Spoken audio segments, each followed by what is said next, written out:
In my last video, I was just up in my yard. Now I'm down on the curve, the corner. I'm at the spot where I'm telling you they set the tees up. They set the tees up so much through here. This is a daily tee shot for the men's club. Somewhere around here, it's all on this line. All right? So you got lake there. So that takes away about, you have to aim this way or you're going to hit it in the lake. And you have to aim pretty good this way because if you're short, say where that brown box is right there, if you don't carry it to the brown box, if you hit it short, it's going to end up in the lake. So the bias is point right, keep it right, do whatever you can to keep it right. Where all those kinetic wind dart, I call it, you call them wind spinners, whatever, that's my yard up there. How hard do you think it is for somebody that's never hit a golf ball before in their life, never taken a lesson? They're out here with their buddies just goofing around, they're not taking it serious, who cares? And he's out here swinging as hard as he can. And I'm running a party up there, or the children are up there playing, okay? I'm just telling you, I'm trying to make you aware of how tight this golf course is and what I'm burdened with up there. I've got people in my yard, golf balls in my yard, and when I get golf balls in my yard, it gives probable cause for golfers who think because they paid their greens fees that they're allowed to go wherever their ball goes, if they can get to it, whether it's on private property or not, they're free to go get it, and they're not. That's the way I feel. The golf course gives me absolutely number. Can you imagine looking at this tee shot? Now, where are you going to be aiming? You're right here, 132 yards. For an old guy or a young guy, that could be anywhere from a 5 to a 7 to a 5 iron. And you got to remember, the wind's coming out of the southwest. Can you imagine a day? They're aiming right to avoid, they don't want to go hit anything that may let their ball roll into the lake. So they got to carry it past that brown box up there, that little seat and brown box. They got to carry it past there, it's going in the lake. So the bias is to aim right. Now, they're aiming right, and we got a 35 knot wind coming out of the southwest. Coming right from there, and they're aiming right. Now, where do you think that ball's going to end up if they miss? If they block it right? Say there, and these guys, these young guys, these gorillas that are out here for the first time they ever played, you think they know what a weak grip or a strong grip? No. And what's the first mistake that every new golfer makes when they're playing golf? What's the first thing that you got to correct with them? You have to correct them with squaring up the club. Now here's where the women tee off, right here. And here I am, and now what I consider a public hazard. I don't know how else you can explain it, but it gives a pretty good indication of the golf course management style here. Okay? Charlie Waters, Andy, the pro shop manager, this probably was cut. This is when we got 2 days of rain. About 3 weeks or a month ago, we got 2 days of pretty good rains, and this crevice was cut.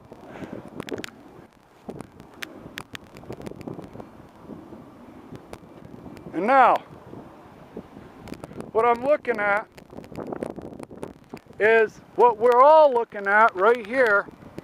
I'm going to hold it up, try to get it aimed.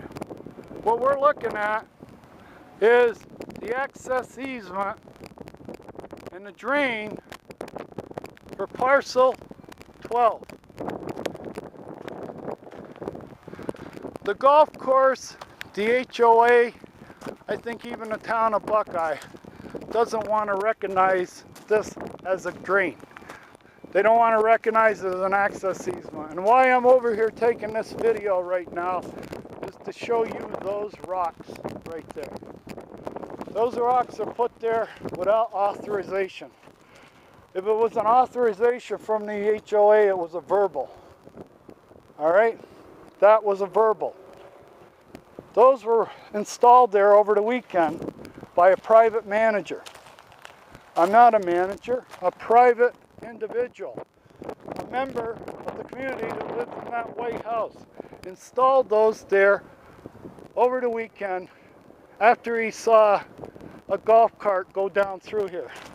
As you can see, the way this is worn down and the traffic on it, you can see golf carts have been going by it all summer long. This fellow in the White House that installed those there, I don't think he had written agreement. He didn't have time. He saw the golf carts go through there. He doesn't want golf carts going through there. So he put 2 pieces of steel rod up at the other end, and you'll see that on the police report, and he installed these rocks here. Now, when I called up Carolyn at the clubhouse, as soon as I saw the steel, 2 pieces, old pieces of rusted steel rebar, he put in a walking easement. That walking easement now, all summer long, that walking easement has been used as an access easement onto the course. It's been used by golf carts. It's been used by pedestrians walking their dogs. And it's been that way for all summer long. This fellow that's in the house who put those there hasn't been here all summer. He can afford to live wherever the weather's nice. And that's where he's been for the last 6 months, where the weather's nice. While the rest of us have been sweating it out here. And that whole time that he's been gone, this has been used. It's been used by golf carts. It's been used by people walking their dogs. It's an access easement, and it's being used by it. What I got a bitch with Charlie and Andy and the golf management here, since you don't want to recognize that as an access easement, the HOA doesn't want to recognize it, the town doesn't want to recognize it, it seems like, and the golf course doesn't want to recognize it. You left that gash over there. I can't believe you can go here, and when you leave that tee box, instead of thinking maybe I should have that hole filled in case somebody walks down here at night and steps into it and breaks their neck. You don't think that. If you put the green ball on the green, when you leave the tee box, you're thinking, gee, which way does that ball break up there? And you drive right by this crevice here, which I call a public nuisance. Now that's why I called the cops the other day. I called them because those 2 steel rods he stuck in the ground at the entrance of the easement without permission, because I called the HOA and she goes, he's had no permission to do that. And she says, I'll take them out, I'll have them out, I'm going to send somebody over to take them out right then. That was Friday afternoon around 3 o'clock. Saturday morning, I got up in the morning and they were still there. That means they were there overnight. If somebody would have walked up through there at night, they would have hit those things, they would have never seen them. Well, that's why I say, that's why I'm putting down paid in protests. Paid in protests. I'm getting letters for what I did to my front yard, and here's this guy shows up and puts a bunch of 2 pieces of rusty pipe in an access easement without telling anybody, without authorization. That's a public easement. It's owned by me and it's owned by every other member in the community. We all share, we own it. Well, if we don't own it, we share the bill for it. Let's put it that way. And I'm going to say, and I'm going to keep pounding this idea home. Wherever there's an access easement and you're not using it for an access easement and you've got it blocked to cart paths, golf carts and people, what you're doing is you're running an HOA welfare system. You have identified these people who knew they were buying on access easements. They were told at the time they buy, it's in the plat map, you're buying a lot on an access easement. Plain, simple. No interpretation. You live on an access easement. But 10 years ago, And ever since it's been policy here, we have about 4 or 5 access easements on the front 9 that are not access easements. They're totally in contradiction with each other. And that's what we have over here. We have a contradiction, and that's why they don't want to fix it. They don't want to fix that hole. Now, as I said, I worked for airlines.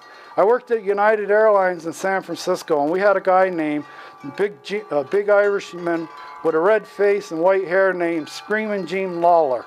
All Screamin' Gene Lawler did was walk through the hangar looking for safety violation or potential safety problems.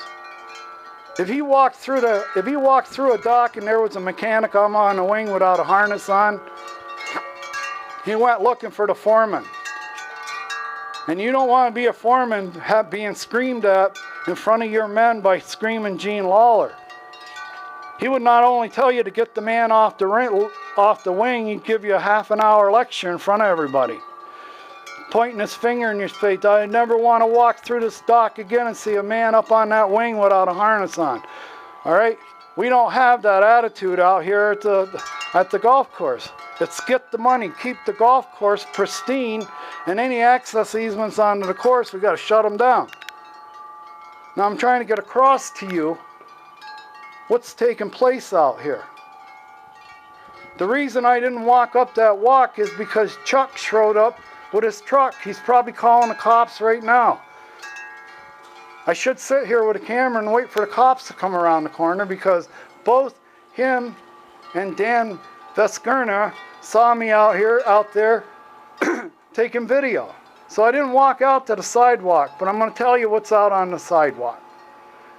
When he had to pull out the steel stakes, or the iron stakes, the rusty iron stakes, when I kind of, with the policeman, I did everything I could, stand on my head doing somersaults to get the policeman to finally recognize that that was a public hazard. And he finally, after 2 or 3 discussions with Dan Veskerna, made him take him out.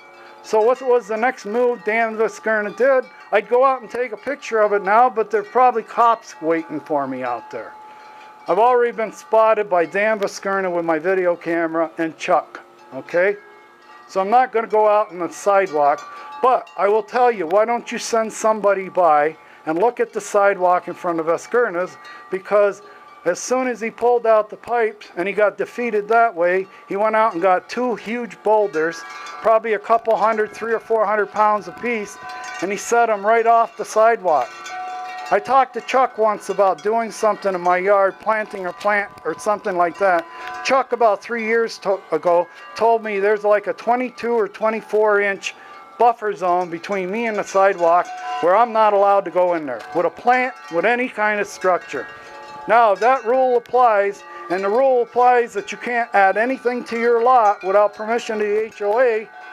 I hope to get this video to you, Carolyn, by Friday morning. So Friday morning, when you go into your architecture committee, you're going to have a video. When it clears out and the coast is clear, I'm going to go over there and I'm going to take a video of those boulders he installed. Now, on your letter to me, where you made a big deal about what I did to your lot, you've mentioned my boulder in my yard. That boulder in my yard has been there about 8 years. There was some rock vendors went through my yard 8 years ago. I just had a plant die right where that boulder was. I had trouble keeping it going. So when the guy come, he had all kinds of boulders. To me, that boulder reminded me of the Matterhorn. The way it's set up, it reminded me of the Matterhorn. So I bought it, and I had it. So I took the plant out of service. I coiled up and terminated the hoses, so this is a boulder installation. My boulder's there for 8 years, and you wrote it up as I just put it there. I didn't just put it there. It's been there for 8 years. Chuck's been looking at it for 8 years. Now, what I'm requesting you do is do an audit, go over to the corner, and look at the 2 boulders that were installed over the weekend without knowledge or permission. And I hope that this man who installs them gets a letter from the Sundance Active Adult HOA. Thank you very much.